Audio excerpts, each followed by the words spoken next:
আবার অলি শব্দের অর্থ হয় আজাদকৃত গোলাম। বিভিন্ন অর্থে অলি শব্দটা ব্যবহার করা হয়। এর থেকে মাওলা, রক্ষাকারী বন্ধু। এর থেকে আমরা আবার এই মাওলানা শব্দ সমাজে ব্যবহার হচ্ছে। এখন এটা সমাজে ব্যবহার হচ্ছে, এটা না হওয়া ভালো, কিন্তু এগুলো নিয়ে কথাবার্তা বাড়াতে গেলে দেখবেন যে কথা বাড়তেই থাকবে এবং অনেক সময় নষ্ট হবে এবং অনেক কথাগুলো সৃষ্টি হবে। এই জন্য আমার এগুলো থেকে নীরব।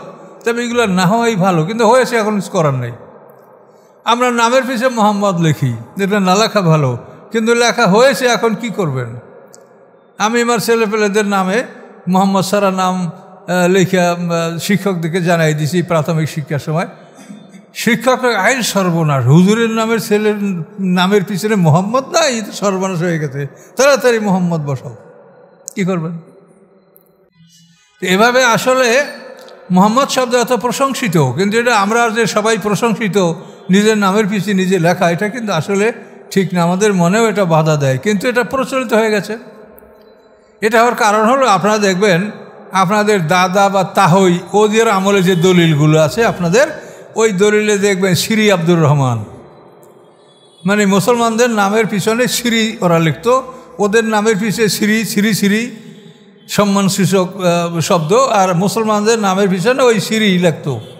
তো এখন মুসলমানরা চিন্তা করলো যে আমরা কেন শ্রী লিখবো, ওরা শ্রী লেখে লেখুক, আমরা মোহাম্মদ লিখবো। এটা কিন্তু মুসলমানদের একটা একটা চিন্তাধারা ছিল যে আমরা এই শ্রী লিখবো না, আমরা মোহাম্মদ লিখবো। এই জন্য কিন্তু মোহাম্মদ লেখার প্রচলনটা আমাদের মধ্যে আসছে।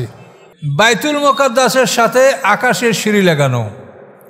আকাশ থেকে যারা নামবে ওই বাইতুল মুকাদ্দাসের সিঁড়ি বেয়ে তারা জমিনে নামবে, আবার জমিন থেকে যারা আকাশে যাবে তারা বাইতুল মুকাদ্দাস যাবে। ওখানে সখরা পাথরের সাথে সিঁড়ি লাগানো আছে, ওই সিঁড়ি বেয়ে তারা আকাশে উঠবে। এটা আল্লাহর নিয়ম। তো কোথায় সে আল্লাহর আকাশ, কোথায় আল্লাহর কাছে সিদরাতুল মুনতাহাবদ্ধ ফেরেশতারা যাবে এবং সেখান থেকে আসবে, এই বিশাল সময়ের মধ্যে ফেরেশতা বদলির মধ্যে আমাদের কোনো অবস্থা এমন থাকবে না যে আমরা এই মুহূর্তটা আমরা পাহারাবিহীন ছিলাম, আল্লাহর ফেরেশতা আমাদের সাথে ছিল না, এরকম সময় আপনি পাবেন না। আসসালামু আলাইকুম। সম্মানিত সুধীমণ্ডলী, আমরা সূরা রাদের তাফসীর আলোচনা করতেছিলাম। আজকে আমরা ওই সূরার 8 নম্বর আয়াত থেকে কথা শুরু করব ইনশাআল্লাহ। আউযু বিল্লাহি মিনাশ শাইতানির রাজীম। আল্লাহু ইয়ালামু মা তাহমিলু কুল্লু উনসা ওয়া মা তাগিজুল আরহাম ওয়া মা তাজদাদ ওয়া কুল্লু শাইইন ইনদাহু বিমিকদার। আল্লাহ রাব্বুল আলামিন বলেন, আল্লাহ জানেন মা তাহমিলু কুল্লু উনসা, যা বহন করে প্রত্যেকটি নারী। প্রত্যেকটি নারী তার গর্ভে যা বহন করে আল্লাহ তা জানেন। অমা তাগিজুল আরহাম অমা তাজদাদ, এবং যা কমায় মাতৃগর্ভ রেহেম, অমা তাজদাদ, এবং যা বাড়ায়। মাতৃগর্ভে অনেক সময় মানুষের কোনো কোনো অঙ্গ কম প্রকাশিত হয়, একটা আঙ্গুল কম হলো বা অন্য অন্য জায়গাতে একটু ঘাটতি এটা হয়। আবার কোনো কোনো সময় বাড়তিও হয়, কোনো একটা আঙ্গুল বাড়লো বা অঙ্গ প্রত্যঙ্গের কোনো একটা জিনিস একটু বর্ধিত হলো, এভাবে হয়। তো আল্লাহ বলেন যে প্রত্যেকটা মহিলা, প্রত্যেকটা নারী, গর্ভধারিণী মা কি সে গর্ভে ধারণ করে আল্লাহ তা জানেন, এবং সে কি কমায় এবং কি বাড়ায় তার গর্ভ, তাও তিনি জানেন। অকুল্ল শাইইন ইনদাহু বিমিকদার, এবং সব কিছু আল্লাহর কাছে একটি নির্ধারিত পরিমাণ মতো। প্রত্যেকটা বস্তু আল্লাহর কাছে একটা পরিমাণ মতো। এই পরিমাণের চাইতে বেশি হয়ে গেলে ক্ষতি, কম হলেও ক্ষতি। কাজেই পরিমাণ মতো রোদ বৃষ্টি সব কিছুই একটা পরিমাণ মতো। পৃথিবীতে রিজিক কী পরিমাণ আসবে, এগুলি সব আল্লাহর কাছে পরিমাণ মতো। আলিমুল গায়ব ওয়াশ শাহাদা, তিনি অদৃশ্য সম্পর্কে অবহিত, ওয়াশ শাহাদা, এবং দৃশ্যমান বস্তু সম্পর্কেও তিনি অবহিত। আল কাবির, তিনি সর্বশ্রেষ্ঠ। মুতাআল, এবং সবার ঊর্ধ্বে। আল্লাহ তার নিজের পরিচয় দিচ্ছেন, তিনি সবার বড়, সবার ঊর্ধ্বে। তো মাতৃগর্ভে কি আছে, কোরআন শরীফে অন্য আয়াতে আছে, ইন্নাল্লাহা ইনদাহু ইলমুস সাআ ওয়া ইউনাজ্জিলুল গায়সা ওয়া ইয়ালামু মা ফিল আরহাম ওমা তাদরি নাফসুম মাজা তাকসিবু গাদা ওমা তাদরি নাফসুম বিআইয়ি আরদিন তামুত ইন্নাল্লাহা আলিমুন খাবির। এই আয়াতের মধ্যে আল্লাহ তাআলা মানে তার গায়বের বিষয়গুলি সম্পর্কে আল্লাহ তাআলা বর্ণনা করেছেন। ইন্নাল্লাহা ইনদাহু ইলমুস সাআহ, নিশ্চয়ই আল্লাহ কিয়ামতের জ্ঞান তার কাছেই। কিয়ামতের জ্ঞান, কখন কিয়ামত অনুষ্ঠিত হবে এটা আল্লাহ ছাড়া কেউ জানেন না। ওই ইউনাজ্জিলুল গাইসা, এবং তিনি বৃষ্টি বর্ষান। কোন মেঘে কোথায় বৃষ্টি হবে এটা আল্লাহ ছাড়া কেউ বলতে পারে না। আমরা অনেক সময় দেখি যে এই মেঘ একেবারে ঘনই আমাদের মাথার উপরে, এখনই বৃষ্টি আসবে, কিন্তু দেখা যাচ্ছে বৃষ্টি আমাদের কাছে আসে না, মেঘ অন্যদিকে চলে গেছে। ওয়ালামু মাহফিল আরহাম, এবং তিনি জানেন যা আছে মাতৃগর্ভে। তো এইখানে এখন একটা প্রশ্ন আসে, মাতৃগর্ভে কি আছে এটা আল্লাহ জানেন, এটা তো মানুষেরাও জানে। এখানে কথা হচ্ছে যে আল্লাহ জানেন কিন্তু অন্য কেউ জানবে না, একথা আল্লাহ বলেননি। ওয়ালামু মাহফিল আরহাম, তিনি জানেন যা আছে মাতৃগর্ভে। এখানেও একই কথা, আল্লাহ ইয়ালামু মা তাহমিলু কুল্লু উনসা, আল্লাহ জানেন যা বহন করে প্রত্যেক নারী তার গর্ভে। তো এই দুটো আয়াতে একই। তো এই আয়াতে আল্লাহ বলছেন আল্লাহ জানেন, কিন্তু অন্য কেউ না জানার কথা কিন্তু আল্লাহ এখানে বলেননি। এই জন্য এটা যদি আধুনিক বিজ্ঞান ডাক্তাররা যেটা বলতে পারে যে এই গর্ভে হয়তো পুরুষ আছে, এই গর্ভে কন্যা সন্তান আছে, এটা বলতে পারে। আল্লাহ এখানে এমন কিছু বলেন নাই যেটা আল্লাহ ছাড়া কেউ জানে না, এরকম কথা বলেননি। আল্লাহ আল্লাহ জানেন, আল্লাহ জানেন মাহফিল আরহাম ওমা তাদরি নাফসুম মাজা তাকসিবু গাদা। এখানে কিন্তু বলেছেন কোনো মানুষ জানে যে আগামীকাল সে কি অর্জন করবে, আগামীকাল আমরা কি অর্জন করব এটা কিন্তু আমরা জানি না। আমাদের মৃত্যু হতে পারে, বেঁচেও থাকতে পারি, কি অর্জন করব আমরা নিয়াত করছি সেটা নাও করতে পারি, আবার আল্লাহ তৌফিক দিলে করতেও পারি। তো এই জন্য বলছেন যে ওমা তাদরি নাফসুম মাজা তাকসিবু গাদা, কোনো মানুষ জানে না যে আগামীকাল সে কি উপার্জন করবে, সে কি অর্জন করবে।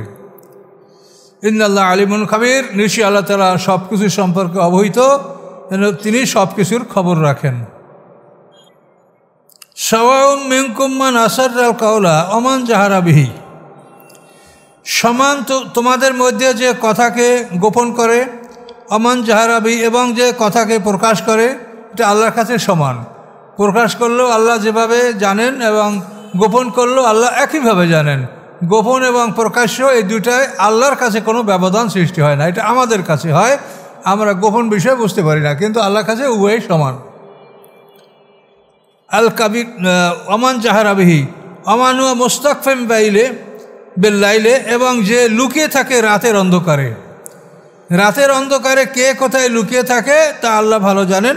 ওয়াসারিবিন নাহার, এবং যারা প্রকাশ পায় দিনের বেলায়।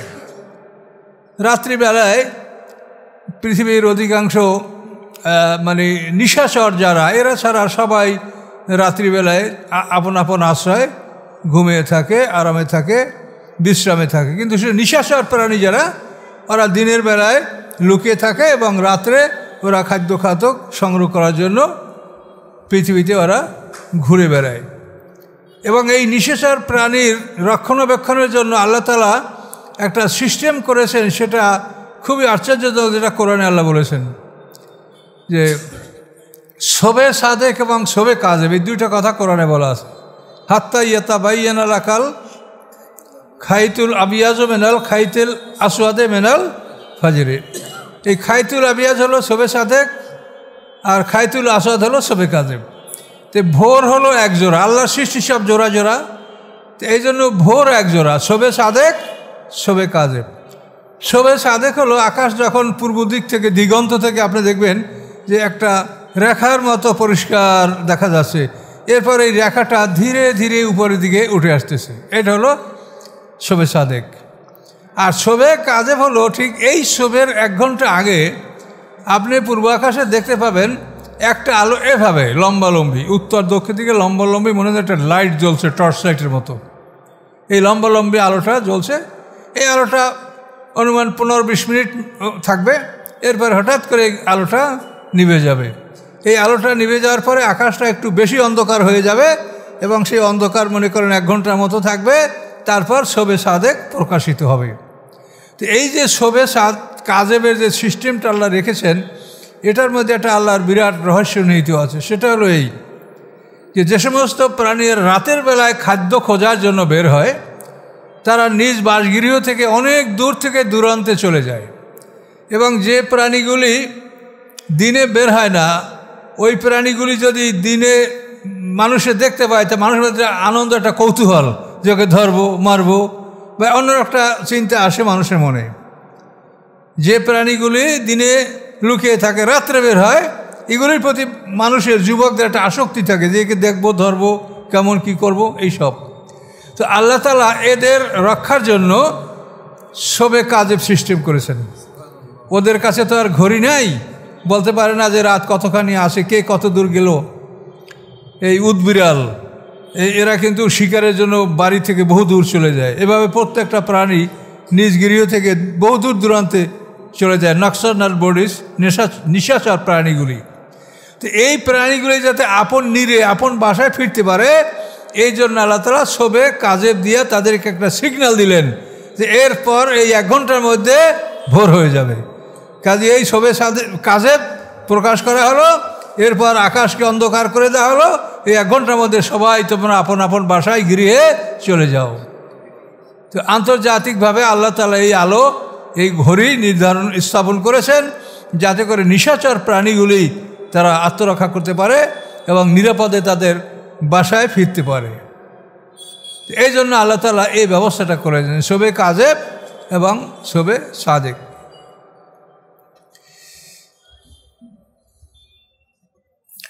লাহু মুআক্কিবাতুম মিন বাইনি ইয়াদিহি ওয়া মিন খালফিহি,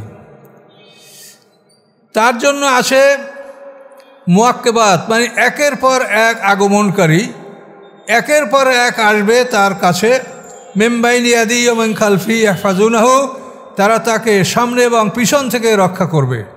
আমাদের কথা বলা হয়েছে, প্রত্যেকটা মানুষের জন্য একের পর এক ফেরেশতা আগমন করবে তার কাছে, যেই ফেরেশতা তাকে সামনে থেকে পিছনে থেকে রক্ষা করবে। মেন আমরিল্লাহ, আল্লাহর আদেশে ফেরেশতারা রক্ষা করবে, আল্লাহর আদেশ মোতাবেক। আল্লাহ আদেশ না করলে তারা রক্ষা নাও করতে পারে, এটাকে বিরাট ব্যাপার। এই যে মুআক্কিবাত ফেরেশতা, এরা হলো এখন আমাদের রাত্রে আমাদের কাঁধের উপরে যে ফেরেশতা ডিউটি করতেছে, এরা ফজরের নামাজের পরে চলে যাবে, এবং সাথে সাথে আসমান থেকে দিনের ডিউটি যারা করবে তারা আমাদের কাঁধে অবস্থান নেবেন। এভাবে দিনের ফেরেশতারা ডিউটি করতে করতে আসরের পরে আবার এরা আকাশে যাবে, এবং আকাশ থেকে রাতের ফেরেশতা নামবে, তারা ডিউটি ধরবে। তো এই যে ফেরেশতা বদলি, এর মধ্যে আমরা একটা চোখের পলক মারতে পারবো না। যেই সময় আমরা পাহারাবিহীন ছিলাম, আমাদের সাথে কোনো পাহারাদার ছিল না, এরকম একটা মুহূর্তও আপনি চিন্তা করতে পারবেন না, প্রতি মুহূর্তে। এবং এই ফেরেশতা বদলি হওয়ার জন্য এর কোনো আমাদের কাছে যেটা চিন্তা, যে সময়ের ব্যবধান, এরকম কোনো সময়ের দূরত্ব বা সময়ের ব্যবধান থাকবে না, মুহূর্তের মধ্যেই তারা এসে যাবে। এবং এই সিস্টেমগুলি আল্লাহর কোরআন থেকে আপনারা দেখেন যে বাইতুল মুকাদ্দাসের সাথে আকাশের সিঁড়ি লাগানো। আকাশ থেকে যারা নামবে ওই বাইতুল মুকাদ্দাসের সিঁড়ি বেয়ে তারা জমিনে নামবে, আবার জমিন থেকে যারা আকাশে যাবে তারা বাইতুল মুকাদ্দাস যাবে, ওখানে সখরা পাথরের সাথে সিঁড়ি লাগানো আছে, ওই সিঁড়ি বেয়ে তারা আকাশে উঠবে। এটা আল্লাহর নিয়ম। তো কোথায় সে আল্লাহর আকাশ, কোথায় আল্লাহর কাছে সিদরাতুল মুনতাহা পর্যন্ত ফেরেশতারা যাবে এবং সেখান থেকে আসবে, এই বিশাল সময়ের মধ্যে ফেরেশতা বদলির মধ্যে আমাদের কোনো অবস্থা এমন থাকবে না যে আমরা এই মুহূর্তটা আমরা পাহারাবিহীন ছিলাম, আল্লাহর ফেরেশতা আমাদের সাথে ছিল না, এরকম সময় আপনি পাবেন না। তো বাইতুল মুকাদ্দাসে যে আমাদের সিঁড়ি লাগানো আছে জান্নাতে, মানে আকাশে ওঠার সিঁড়ি, এই সিঁড়ি লাগানোর কারণেই দেখেন আমাদের রাসূল সাল্লাল্লাহু আলাইহি ওয়াসাল্লাম যখন মেরাজে গেছেন, তখন কিন্তু তিনি কোরআনে যেটা বলা আছে যে তিনি মসজিদে হারাম থেকে মসজিদে আকসায় আল্লাহ তাআলা তাকে নিয়ে গেছেন। সুবহানাল্লাযী আসরা বিআবদিহি, পবিত্রতা সেই আল্লাহর যিনি তার বান্দাকে নিয়ে গেছেন লাইলান, রাতের এক অংশে, মিনাল মসজিদুল হারামে ইলাল মসজিদুল আকসা। মসজিদে হারাম হলো মক্কা, এর থেকে দূরবর্তী মসজিদ হলো বাইতুল মাকদাস, এখানে তাকে রাতের মধ্যে আল্লাহ তাআলা নিয়ে গেছেন। তো এখন আল্লাহ রসুলের মেরাজটা মক্কা থেকেও হতে পারত, কিন্তু আল্লাহ সিস্টেম নষ্ট করেন না, ভঙ্গ করেন না নিজে। কাজে নিয়ম হলো পৃথিবীর থেকে আকাশে উঠতে হলে বায়তুল মুকাদ্দাসে যেতে হবে, ওখান থেকে সিঁড়িবে আকাশে উঠতে হবে, আবার আকাশ থেকে যারা নামবে ওই সিঁড়িবে জমিনে নামিয়ে তারা তাদের ডিউটি ধরবে। এই জন্য আমাদের রসুল সাল্লাল্লাহু আলাইহি ওয়াসাল্লামের মেরাজ এটা সরাসরি মক্কা থেকে না হয়ে সেটা মসজিদে আকসা থেকে আল্লাহ রসুলের মেরাজ সম্পন্ন হয়েছে। এবং এই সিঁড়ি সম্পর্কে খুব বড় ইতিহাস আছে, আমরা হয়তো আপনাদেরকে বলেছি, এটা সূরা বাকারার মধ্যে এই সিঁড়ি সম্পর্কে ইতিহাস আছে। বাইতুল মুকাদ্দাস মসজিদ আমাদের যে কিবলা মক্কা, এর 40 বছর পরে এই বাইতুল মুকাদ্দাস নির্মাণ করা হয়েছে এবং পৃথিবীতে বহুবার এই মসজিদগুলি সংস্কার করা হয়েছে।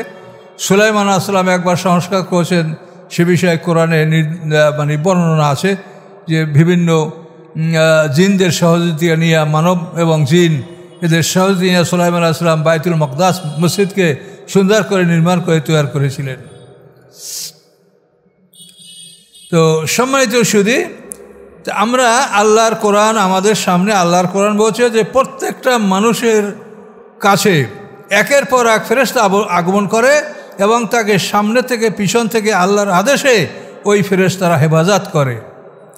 এখানে তাফসীরকাররা বলেছেন যে এই ফেরেশতারা যদি আমাদের সাথে আল্লাহর পক্ষ থেকে পাহারাদার না থাকতো তা আমাদেরকে জিন জাতিরা তছনছ করে ফেলত। সব আমাদের খাদ্য খাদক বসত বাড়ি, আমাদের জীবনের সংসার ইত্যাদি সবই ওরা চুরমার করে দিত, কিন্তু ওরা পারছে না, যেহেতু আমাদের পাহারাদার আল্লাহ নিয়োগ করেছেন ফেরেশতা যারা ওদের চাইতে শক্তিশালী। জিন জাতি আগুনের তৈরি, ফেরেশতারা আল্লাহ নূরের তৈরি। কাজেই এই ফেরেশতারা ওদের চাইতে দ্রুত চলাফেরা করতে পারে এবং অধিক শক্তিশালী। আল্লাহ তাআলা আমাদের পাহারার জন্য ফেরেশতা নিয়োগ করেছেন, কিন্তু তারপরও বলা হয়েছে ইয়াহফাজুনা মিন আমরিল্লাহ, ফেরেশতারাও আল্লাহর আদেশ করবে আমাকে আপনাকে রক্ষা করবে। যদি আমরা এমন হই যে আল্লাহর বিরাগ ভাজন, আল্লাহর মধ্যে অসন্তুষ্ট, হয়তো আমাদের হেফাজতের ব্যাপারে আল্লাহ কিছুটা ঢিল দিতে পারেন, তখন আমরা ক্ষতিগ্রস্ত হয়ে পড়ব। কাজে এই জন্য আল্লাহর এই সাহায্য যাতে আমরা সর্বদা পেতে পারি, এই জন্য আমরা আল্লাহর হুকুম মেনে, আল্লাহর আদেশ মেনে আমরা চলাচল করব এবং আমাদের ভুল ছাড়া আমরা কেউ নেই। ভুলের জন্য সর্বদা আল্লাহর কাছে ক্ষমা প্রার্থনা করব যে আল্লাহ, আমি করেছি যা কাজ, এর মধ্যে ভুল ত্রুটি আপনি ক্ষমা করে দেন, এবং এই জন্য সবসময় আল্লাহর কাছে ক্ষমা প্রার্থনা করতে হবে। ইন্নাল্লাহ লা ইউগাইরু মা বিকওমিন, নিশ্চয়ই আল্লাহ তাআলা পরিবর্তন করেন না যা কিছু আসে কোনো একটা জাতির সাথে। হাত্তা ইউগাইরু মা বিআনফুসিহিম, যতক্ষণ না তারা পরিবর্তন করে তাদের নিজদের মধ্যে। তারা নিজদের মধ্যে পরিবর্তন না আনা পর্যন্ত আল্লাহ তাআলা কোনো জাতির কাছে যে নেয়ামত দান করেছেন এই নেয়ামতের পরিবর্তন ঘটান না। এটার এই আয়াতের মূল লক্ষ্য হলো যে নেয়ামত হচ্ছে মুহাম্মদ রাসূলুল্লাহ সাল্লাল্লাহু আলাইহি ওয়াসাল্লাম। এই নেয়ামত আল্লাহ দান করেছেন মক্কাবাসীদেরকে। আল্লাহ রাসূল মক্কায় জন্মগ্রহণ করেছেন, সেখানে তিনি বড় হয়েছেন, 40 বছর বয়সে নবুয়ত লাভ করছেন। নবুয়ত লাভ করার পরেও তিনি 13 বছর ছিলেন। এই 53 বছর পর্যন্ত তিনি মক্কায় অবস্থান করার পরেও মক্কাবাসীরা তাকে মূল্যায়ন করল না। তাকে শেষ পর্যন্ত তারা হত্যা করার সিদ্ধান্ত গ্রহণ করলো। আল্লাহ তাআলা তার কৌশলে নিরাপদে তাকে মদিনা হিজরত করার ব্যবস্থা করে দিলেন। তো এই নিয়ামত দেওয়া হয়েছিল মক্কাতে, কিন্তু মক্কার লোকরা এই নিয়ামতকে প্রত্যাখ্যান করেছে, ফলে এই নিয়ামতকে আল্লাহ তাআলা ট্রান্সফার করে মদিনায় নিয়ে গেছেন।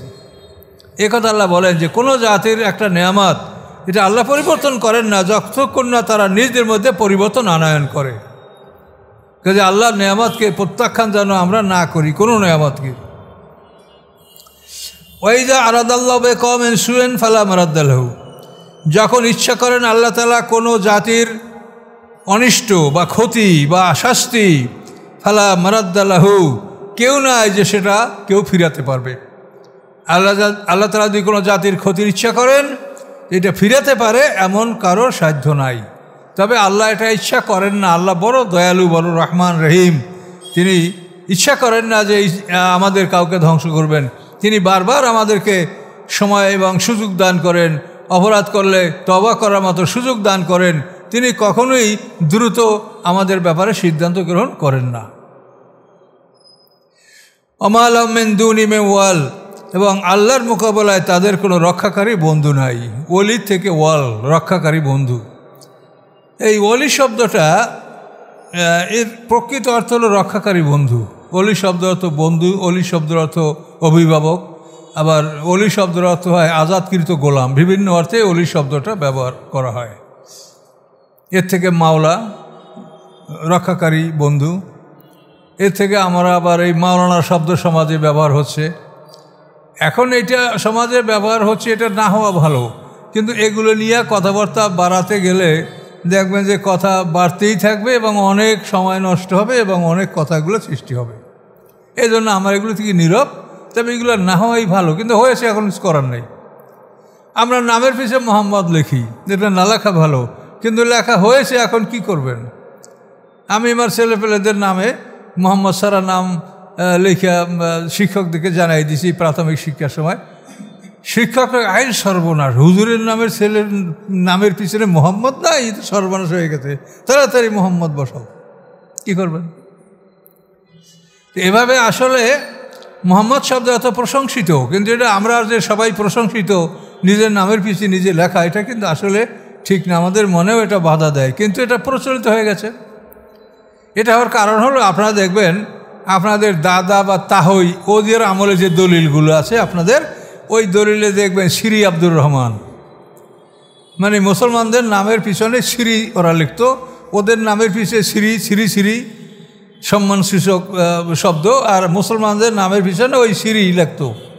তো এখন মুসলমানরা চিন্তা করলো যে আমরা কেন শ্রী লিখবো, ওরা শ্রী লেখে লেখুক, আমরা মোহাম্মদ লিখবো। এটা কিন্তু মুসলমানদের একটা মানে একটা চিন্তাধারা ছিল যে আমরা এই শ্রী লিখবো না, আমরা মোহাম্মদ লিখবো। এই জন্য কিন্তু মোহাম্মদ লেখার প্রচলনটা আমাদের মধ্যে আসছে, কিন্তু এটা না আসাই ভালো ছিল। এখন আসছে তো আসছে, এখন এগুলো নিয়ে আমরা কথা বলতে গেলে আমাদের অনেক সময় নষ্ট হবে। যেমন ওই মোনাজাত নিয়ে কথা বলতে বলতে আমাদের অনেক সময়, আলেম ওলামাদের এবং জনসাধারণের অনেক সময় নষ্ট হচ্ছে।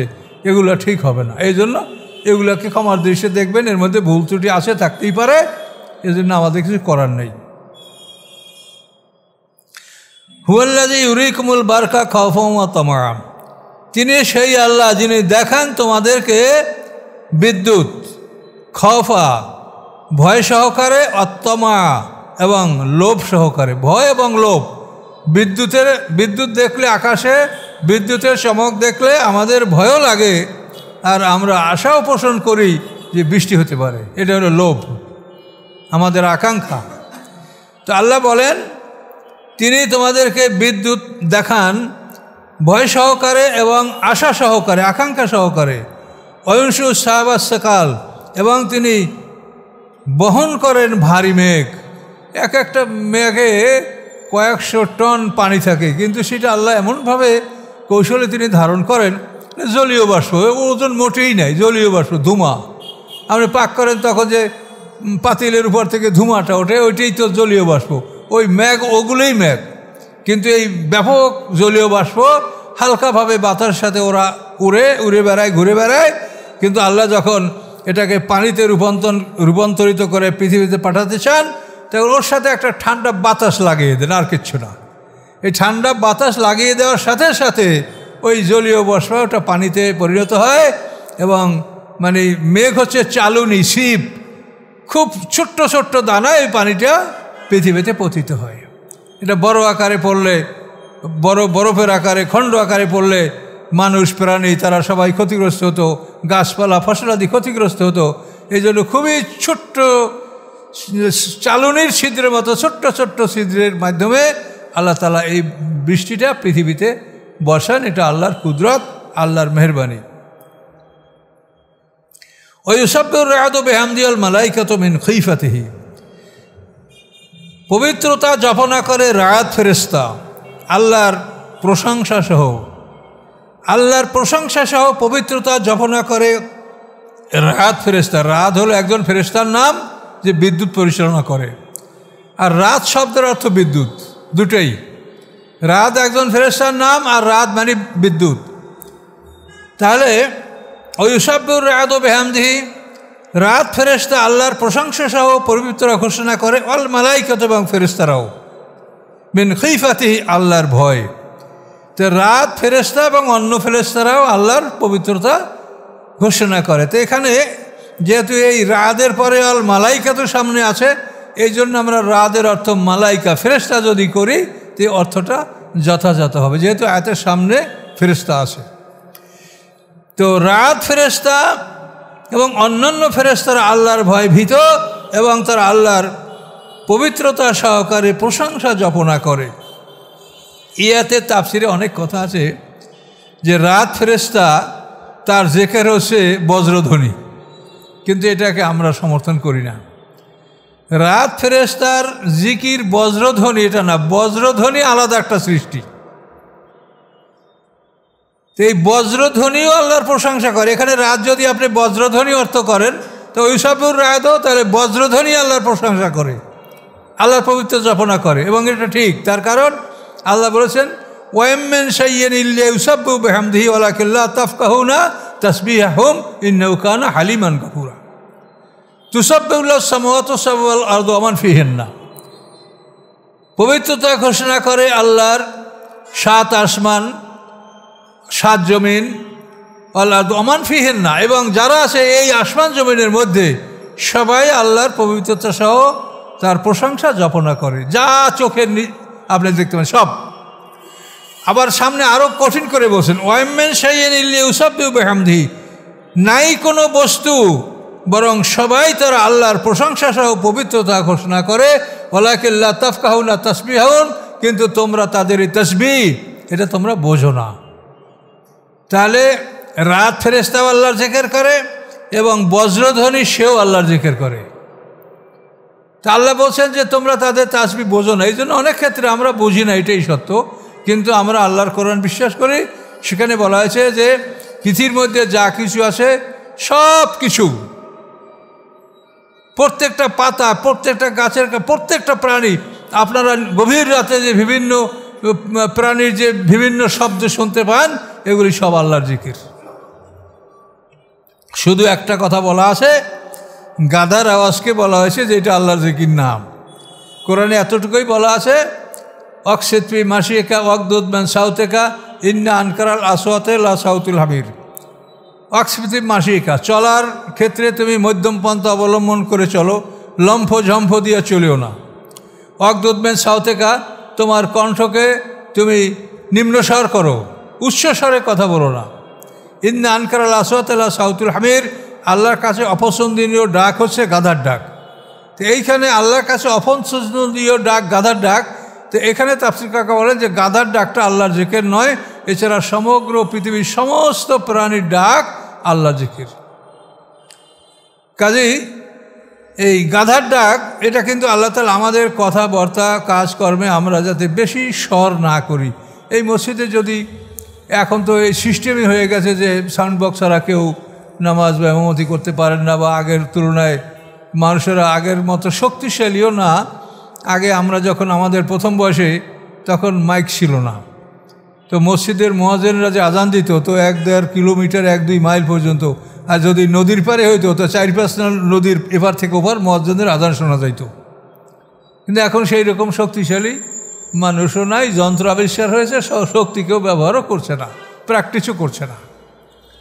তো তারপরেও বিনা প্রয়োজনে স্বরকে উচ্চ করা, স্বর বড় করা, এটা আল্লাহ পছন্দ করেন না। কাজে এই ব্যাপারে আমাদের সতর্ক থাকতে হবে।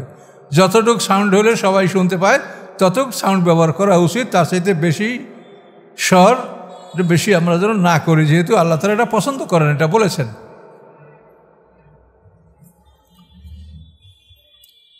আচ্ছা, ওয়ুনশিউ সাহাবা সিকাল ওয়ুসাব্বিহু রা'দু বিহামদিহি ওয়াল মালাইকাতু মিন খিফাতিহি। তো রাত ফেরেশতা এবং অন্যান্য ফেরেশতারা আল্লাহর পবিত্রতা সহ তার প্রশংসা সহ তার পবিত্রতা ঘোষণা করেন। ওয়ুরসিলু সাওয়ায়েকা, এবং আল্লাহ প্রেরণ করেন বজ্র, সাওয়ায়েক মানে বিদ্যুৎ, বজ্র যেটা থান্ডারবোল্ট। তো ফায়ুসিবু বিহা মান ইয়াশা, এবং আল্লাহ পৌঁছান এই বজ্র মান ইয়াশা, যার প্রতি তিনি ইচ্ছা করেন তার প্রতি এই বজ্র পতিত হয়। ইয়াজুলুনা ফিল্লাহ, এবং এমন সময় ঘটান যে তারা আল্লাহ সম্পর্কে তারা তর্কে লিপ্ত রয়েছে, আল্লাহ সম্পর্কে তারা তর্ক করে।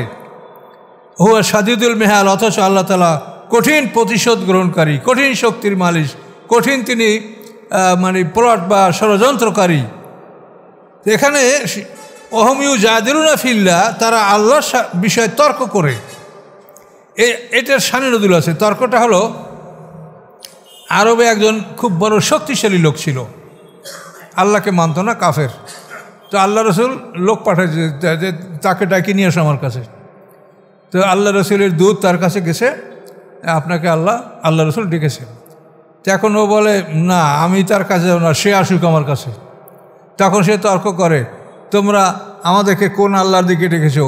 কি স্বর্ণের তৈরি, না রূপার তৈরি, না লোহার তৈরি? আল্লাহ কেমন, কার দিকে তোমরা আমাকে ডাকছো? তো আল্লাহ রসুলের দূত প্রথমবার ফিরে আসলো। আল্লাহ রসুল আবার যাও, আবার তাকে ডাকো। আবারও সে একই কথা বললো যে আমি যাব না, তাকে আসতে বলো। তৃতীয়বার আল্লাহ রসুল লোক পাঠালেন, আবারও সে একই জবাব দিল। এই তৃতীয়বার সে এইভাবে জবাব দেওয়ার পরে সাথে সাথে বজ্রপাতে তার মৃত্যু ঘটেছে। এই কথাটা লেখানে বলছেন অহমিউ জাদিলুনা ফিল্লাহ, যে তারা আল্লাহর ব্যাপারে তর্কে লিপ্ত ছিল, যে আল্লাহ কিসের তৈরি, স্বর্ণের না রূপার না লোহার। এভাবে তারা আল্লাহ সম্পর্কে তর্কে ও বিতর্ক করতেছিল, অথচ আল্লাহ কঠিন শক্তির মালিক, কঠিন প্রতিশোধ গ্রহণকারী। কোনো কোনো তাফসীরে এই লোকটার নাম বলে যে ইরবাদ ইবনে রবিয়া, বা অন্য কোনো নাম হতে পারে, একজন শক্ত কাফের। লাহু দাওয়াতুল হক, সত্যের দাওয়াতের মালিক একমাত্র আল্লাহ তাআলা। সত্যের দাওয়াত, এই দাওয়াতের মালিক একমাত্র আল্লাহ তাআলা। লাহু এর লাম মানে তামলিক, মালিক বোঝানো হচ্ছে। সত্যের দাওয়াতের মালিক একমাত্র আল্লাহ তাআলা। সত্যের দাওয়াত আল্লাহ ছাড়া আর কারো কাছে নাই। আল্লাযিনা ইয়াদুনা মিন দুনিহি, এবং আল্লাহর মোকাবেলায় যারা অন্যদেরকে ডাকে, লা ইয়াস্তাজিবুনা লাহুম বিশাই, তারা তাদের ডাকে কোনো বিষয়েই সাড়া দিতে সক্ষম নয়। আল্লাহ ছাড়া অন্য যাদেরকে দেবদেবী বা অন্য কোনো মানুষ, কোনো যাকে আপনি ডাকেন, আল্লাহ বলেন লা ইয়াস্তাজিবুনা লাহুম বিশাইইন, তারা তাদের কোনো কিছু ক্ষেত্রেই জবাব দিতে পারে না। বরং ইল্লা বাসেতে কাফাইহে, যেমন ওই ব্যক্তি, তাদের আহ্বান, তাদের ডাক, তাদের প্রার্থনা ওই ব্যক্তির মতো যে তার হাত দুটি পানির দিকে বাড়াই দিল। কাবাসেতে কাফাইল মায়, হাত দুটি পানির দিকে বাড়াই দিয়ে বলে কি, লিয়াবলুগা ফাহু, যে এই পানি যেন তার মুখে আসে। তা আপনি পানির দিকে হাত বাড়াইয়া বলছেন যে পানি তোমার মুখে আসো, তো পানি কি মুখে আসবে? তা আল্লাহ বলে যে ওদের প্রার্থনাটা ওই রকমই বিফল। পানির দিকে হাত বাড়াইয়া, কুয়োর দিকে হাত বাড়াইয়া যদি বলে পানি আমার মুখের কাছে আসো, তো পানি আসবে? তো এই প্রার্থনাকারী যেরকম বিফল, তো আল্লাহ ছাড়া অন্যদেরকে যারা ডাকে তাদের প্রার্থনা নিষ্ফল, বিফল। তাদের এই প্রার্থনায় কোনো ফল তারা লাভ করতে পারবে না। ওমা দুআউল কাফিরিনা ইল্লা ফি দালাল, এবং কাফেরদের প্রার্থনা ভ্রষ্টতা ছাড়া অন্য কিছু নয়। কাফেররা যা প্রার্থনা করে এগুলো সম্পূর্ণ ভুল এবং ভ্রষ্টতা। ওয়ালিল্লাহি ইয়াসজুদু মান ফিস সামাওয়াতি ওয়াল আরদ, আল্লাহর উদ্দেশ্যে সেজদা করে যারা আছে আকাশসমূহের মধ্যে এবং যারা আছে পৃথিবীর মধ্যে।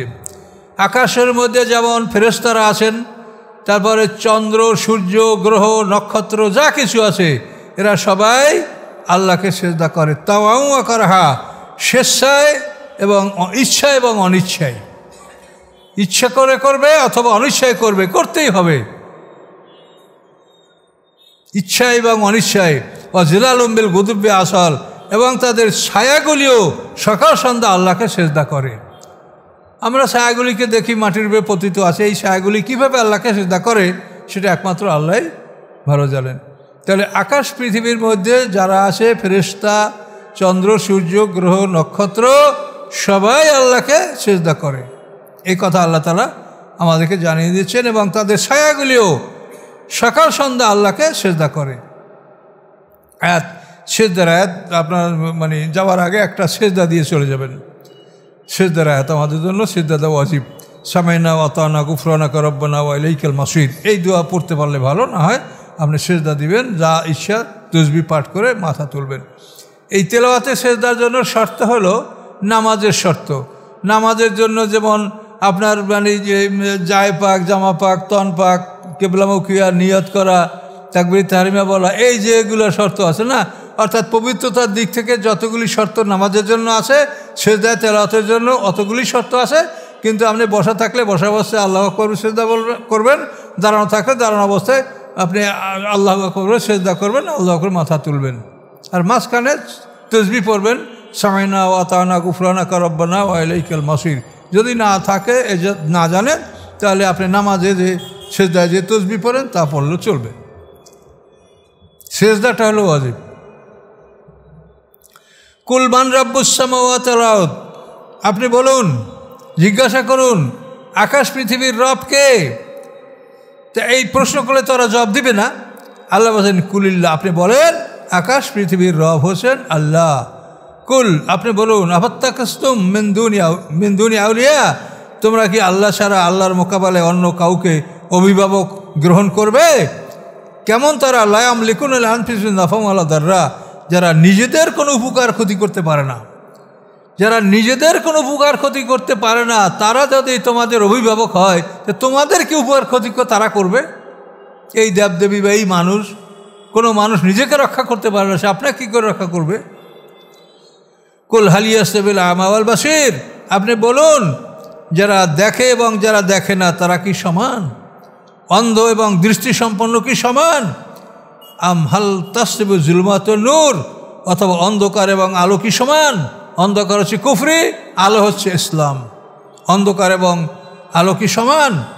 আম জাআলুল্লাহ শুরাকা, অথবা তারা আল্লাহর অংশীদার সাব্যস্ত করে, আল্লাহর অংশীদার নির্বাচন করে। খালাকু কা খালকিহি, যারা তাদেরকে আল্লাহর অংশীদার সাব্যস্ত করে, তারা আল্লাহর সৃষ্টির মতো কিছু সৃষ্টি করেছে? তারা যাদেরকে দেবদেবী মানে সেজদা করে, চন্দ্রসূর্যকে সেজদা করে, দেবদেবীকে সেজদা করে, আল্লাহ বলেন তারা কি আল্লাহর সৃষ্টির মতো কোনো কিছু সৃষ্টি করেছে? তাদের সৃষ্টি করা কোনো আকাশ পৃথিবী চন্দ্র সূর্য আছে নাকি? এগুলি তো সবই আল্লাহর সৃষ্টি। তারাও বলবে যে আল্লাহ সৃষ্টি করেছে। এবং আল্লাহ বলেন ফাতাশাবাল খালকু আলাইহিম, এবং এভাবে এমন কি হয়ে গেছে যে আল্লাহ সৃষ্টি এবং তাদের দেবদেবীদের সৃষ্টি তাদের কাছে এটা একটা গরমিল হয়ে গেছে। তারা পৃথক করতে পারছে না যে আল্লাহর সৃষ্টি কোনটা আর দেবদেবীদের সৃষ্টি কোনটা। এরকম কোনো সমস্যা হয়েছে? কখনোই না, ওরা কিছুই সৃষ্টি করে নেই। আপনি কুলিল্লাহ, আপনি বলেন খালিকু কুল্লি শাই, তিনি সব কিছুর শ্রেষ্ঠ একমাত্র আল্লাহ। আল্লাহ ছাড়া যা কিছু আমাদের চোখের সামনে আসে কিছুই আল্লাহ ছাড়া অন্য কেউ সৃষ্টি করে নাই। ওহুয়াল ওয়াহিদুল কাহার, এবং তিনি এক আল্লাহ এবং মহা ক্ষমতার মালিক। তিনি এক আল্লাহ এবং মহা ক্ষমতার মালিক। আনজালা মিনাস সামাই মান ফাসালাত আওদিয়াতুম বিকদরিহা, আল্লাহ তাআলা আকাশ থেকে পানি বর্ষণ করেন। ফাসালাত আওদিয়াতুন, অথবা প্লাবিত হয়। আওদিয়াতুন উপত্যকাগুলি, পাহাড়ের পাদদেশগুলি, পাহাড়ের পাদদেশগুলি প্লাবিত হয়। সালাত মানে প্লাবিত হওয়া, প্লাবন আসে না বন্যায়, প্লাবন। তো আল্লাহ বলেন আকাশ থেকে তিনি পানি বর্ষণ করেন, অথবা প্লাবিত হয় পাহাড়ের উপত্যকাগুলি, পাহাড়ের পাদদেশগুলি। বেকাদারেহা, পানির পরিমাণ অনুযায়ী, যে পরিমাণ বৃষ্টি হয় সেই পরিমাণ পাহাড়ের পাদদেশগুলি প্লাবিত হয়। ফাতামালা সাইলো জাবাদার রাবিয়া, অথবা বহন করে এই প্লাবন ময়লা আবর্জনাকে উপরে।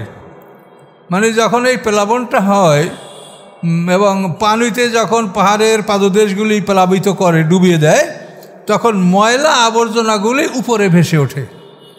কথাটা খুব গুরুত্বপূর্ণ একটা যুক্তি আল্লাহ দিচ্ছেন, যে বৃষ্টিতে যখন পাহাড়ের পাদদেশগুলি প্লাবিত হয় তখন ময়লা আবর্জনাগুলি উপরে ভেসে ওঠে।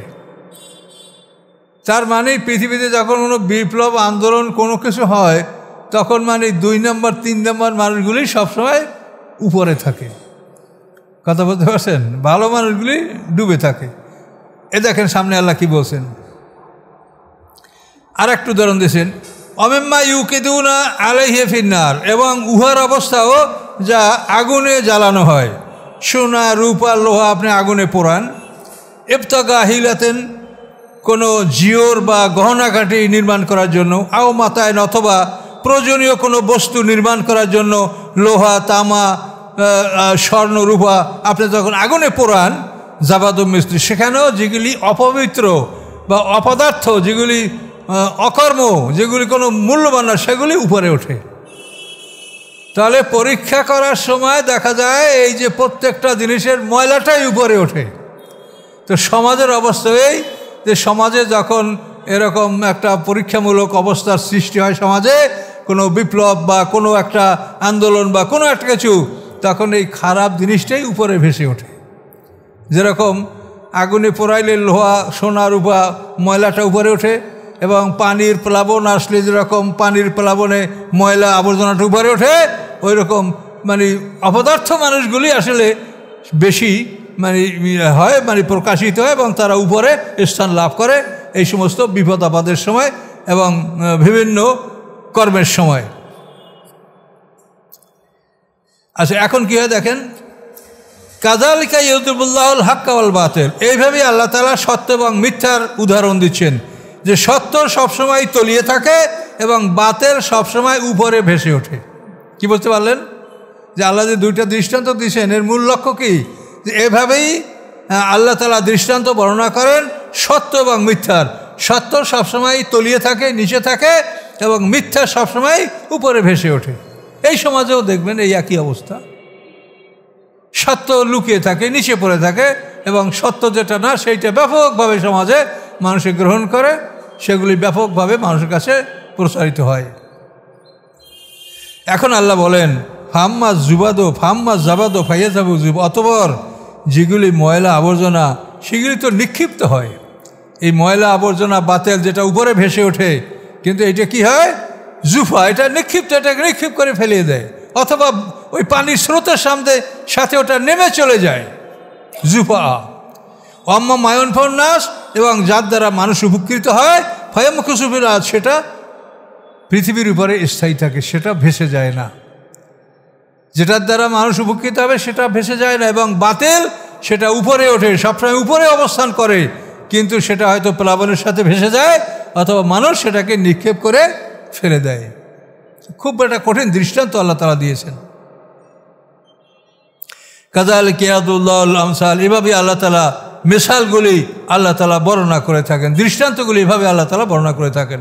তাহলে দেখা গেছে যে সবসময় বাতিলগুলি উপরে ভেসে উঠবে। কাজে এই জন্য আপনি কখনো হকপন্থী যারা, তারা কখনো মেজরিটি পাবে না। এজন্য আপনাকে দুঃখ করলে চলবে না। এখন দেখেন, এই যে সমস্ত আমাদের সাথে তর্ক বিতর্ক বা সামনে কেউ বলে না, যারাই পিছনে সমালোচনা করে, এই একই বিষয়। সত্য জিনিসটা সবসময় লুকায়িত থাকে, নিচে পড়ে থাকে, কিন্তু সত্য সে হারিয়ে যায় না, সে স্থানচ্যুত হয় না, যথাস্থানেই থাকে।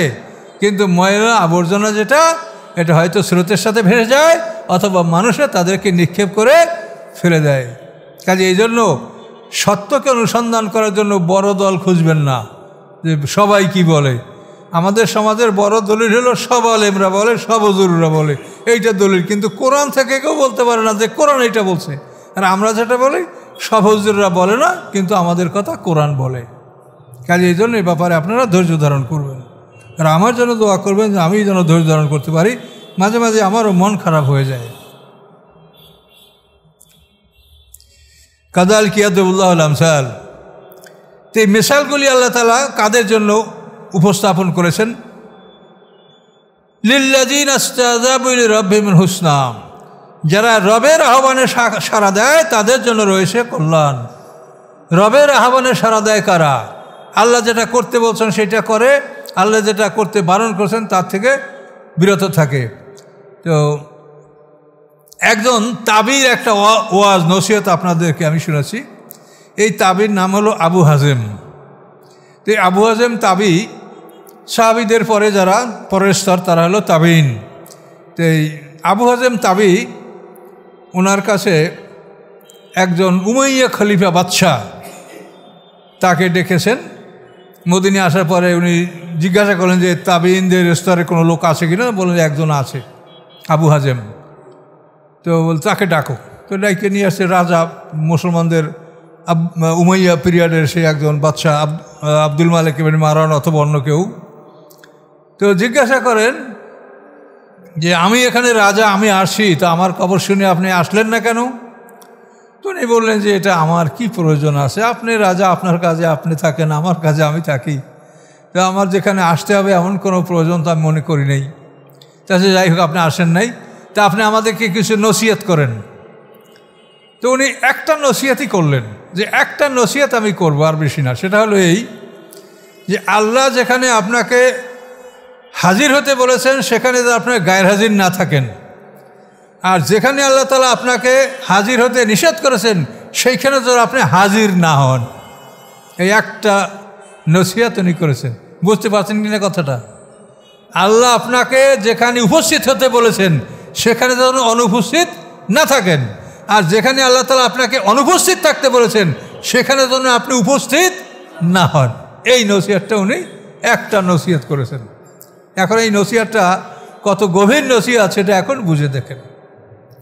আবু হাজেম তাবেঈ উনি এই নসিহতটা উমাইয়া শাসকদের একজন বাদশাকে উনি এই নসিহতটা করেছেন। তাহলে আল্লাহ যেখানে আসতে বলেছেন, হাইয়া আলা সালাহ, আল্লাহর ঘরে আসতে আমরা সবাই আসছি। আমাদেরকে আল্লাহ কোনো নাটকের মঞ্চে, থিয়েটারে, সার্কাসে যাইতে বলা নিষেধ, ওইখানে যদি হাজির হই তাহলে কি হলো? এই নসিহতের খেলাফ হয়ে গেল। যে আল্লাহ তোমাকে যেখানে হাজির হতে বলেছেন সেখানে যেন তুমি গায়ের হাজির না থাকো, অনুপস্থিত না থাকো, আর যেখানে আল্লাহ তাআলা তোমাকে অনুপস্থিত থাকতে বলেছেন সেখানে যেন উপস্থিত না হও। নারীদের মেলা, নারীদের সম্মেলন, নারীদের আচরণ, এমনকি আপনাদের আত্মীয়স্বজনের গৃহেও নারীদের যে এরিয়া, একটা ঘরের সীমানা থাকে যেখানে পুরুষরা, এখানে নারীরা, আপনি নারীদের সীমানায় যদি যান তা আপনি নিষিদ্ধ সীমানায় কিন্তু আপনি প্রবেশ করলেন। কাজে এই কথাটা খুবই গুরুত্বপূর্ণ, এটা বুঝে শুনে আপনারা জীবনে চলাচল করবেন। আল্লাহ বলেন, আল্লাযীনা লাম ইস্তাজিবু লাহু, যারা আল্লাহর আহ্বানে সাড়া দিল না। আল্লাহর আহ্বান কি? আমিনু বিল্লাহ, ঈমান আনো।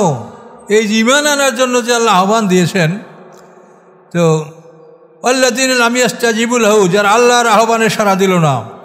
লাউ আন্না লাহুম মা ফিল আরদি জামিয়া, যদি তাদের জন্য পৃথিবীর সমস্ত সম্পদ হয়, পৃথিবীর সমস্ত সম্পদের মালিক যদি তারা হয়, ও মিসলাহু মাহু, এর সাথে আর এক পৃথিবীর সম্পদের মালিক যদি তারা হয়, লাফতাদাউ বিহি, এবং এর দ্বারা যে সে নিজেকে মুক্ত করতে চায় তাও তারা মুক্ত করতে পারবে না। উলাইকা লাহুম সুউল হিসাব, তাদের জন্য সে নিকৃষ্ট হিসাব, কঠিন হিসাব। মাওয়াম জাহান্নাম, এবং তাদের ঠিকানা জাহান্নাম। ও বেসাল মেহাদ, এবং কত নিকৃষ্ট সেই ঠিকানা। এটা রুকু এখানে শেষ হলো হুজুর, 18 নম্বর আয়াত পর্যন্ত রুকু। তো একটু সূরাটা একটু কঠিন, কিন্তু বিষয়টা খুবই গভীর, মানে আপনারা খুব মনোযোগ সহকারে এটা শুনবেন যে আল্লাহ তাআলা বাতিল সবসময় উপরে ভেসে উঠবে। কাজে এই জন্য মন খারাপ করবেন না। যার দ্বারা উপকার হয় সেটা নিচে থাকবে, লুকিয়ে থাকবে, কিন্তু বাতিল নিক্ষিপ্ত হবে বা স্রোতের ঢলের সাথে নেমে যাবে, কিন্তু মানুষ যার দ্বারা উপকৃত হবে সেটা নিচে থাকবে, পড়ে থাকবে, কিন্তু হারিয়ে যাবে না। কাজে এই জন্য হক ও বাতিলের দৃষ্টান্তটা আল্লাহ তাআলা খুব সুন্দর করে এখানে দিয়েছেন। আস্তাগফিরুল্লাহাল্লাযী লা ইলাহা ইল্লা হুয়াল হাইয়ুল কাইয়্যুম ওয়া আতুবু ইলাইহি, লা হাওলা ওয়া লা কুওয়াতা ইল্লা বিল্লাহিল আলিয়্যিল আযীম। আল্লাহুম্মা সাল্লি আলা মুহাম্মাদ ওয়া আলা আলি মুহাম্মাদিন কামা সাল্লাইতা আলা ইব্রাহিম ওয়া আলা আলি ইব্রাহিম ইন্নাকা হামিদুম মাজিদ। আল্লাহুম্মা বারিক আলা মুহাম্মাদ ওয়া আলা আলি মুহাম্মাদিন কামা বারাকতা আলা ইব্রাহিম ওয়া আলা আলি ইব্রাহিম ইন্নাকা হামিদুম মাজিদ। আল্লাহুম্মা আমিন। ربنا ظلمنا أنفسنا وإن لم تغفر لنا وترحمنا لنكونن من الخاسرين. ربنا لا تزغ قلوبنا بعد إذ هديتنا وهب لنا من لدنك رحمة إنك أنت الوهاب. سبحان ربك رب العزة عما يصفون، سلام على المرسلين، والحمد لله.